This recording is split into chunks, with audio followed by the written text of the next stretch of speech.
ஏன் பல நாடுகளுடைய பெயர் ஸ்டான் அப்படின்னு முடியுதுன்னு தெரியுமா? ஏன் தெரிஞ்சுக்க இந்த வீடியோவை ஃபுல்லா பாருங்க. உலக வரைபடத்தை நல்லா கவனிச்சீங்க அப்படின்னா சில நாடுகளுடைய பெயர்கள் ஒரே மாதிரி ஸ்தான் அப்படின்னு முடியறத கவனிச்சிருப்பீங்க. உதாரணத்துக்கு ஆப்கானிஸ்தான், பாகிஸ்தான், கஜகஸ்தான், உஸ்பெகிஸ்தான், அதே போல நம்ம இந்தியாவை கூட இந்துஸ்தான் அப்படின்னு தான் சொல்லுவாங்க. இது மாதிரி ஏன் ஒரே மாதிரி ஸ்தான் முடியுது அப்படின்னு நீங்க வந்துட்டு எப்பயாவது யோசிச்சிருக்கீங்களா? ஸ்தான் அப்படின்ற சொல் பர்ஷிய மொழியில இருந்து தோன்றிய ஒரு சொல். இதற்கு நிலம் அல்லது இடம் அப்படின்னு அர்த்தம். அதனால குறிப்பிட்ட மக்களும் அவங்களுடைய வாழ்வும் கலாச்சாரமும் இணைந்து இருக்கும் நிலத்தை சுட்டி காட்டும் வகையில தான் இந்த பெயரானது வைக்கப்படுது.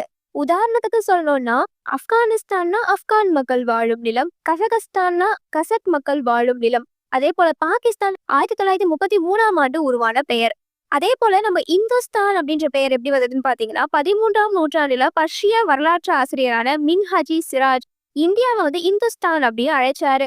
பின்னர் டெல்லி சுல்தானும் முகலாயர்களும் அதே பெயரை பயன்படுத்தினாங்க. இதனாலதான் இந்தியாவுக்கு இந்துஸ்தான் அப்படின்ற பெயர் நிலைத்து நிக்குது. இன்னொரு விஷயம் நீங்க கவனிச்சுன்னா ஏன் பெரும்பாலான மத்திய ஆசிய நாடுகளுக்கு இந்த ஸ்தான் அப்படின்னு முடிகிற நாடுகள் அதிகமா இருக்கும். பர்ஷிய மொழி மற்றும் கலாச்சாரம் மத்திய மற்றும் தென்னாசிய பகுதிகளில் ஆழமா பதிர்ந்திருந்ததுனால அங்கிருந்த பல நாடுகளுக்கு ஸ்தான் அப்படின்னு முடிகிற பெயர்கள் அதிகமா இருந்தது.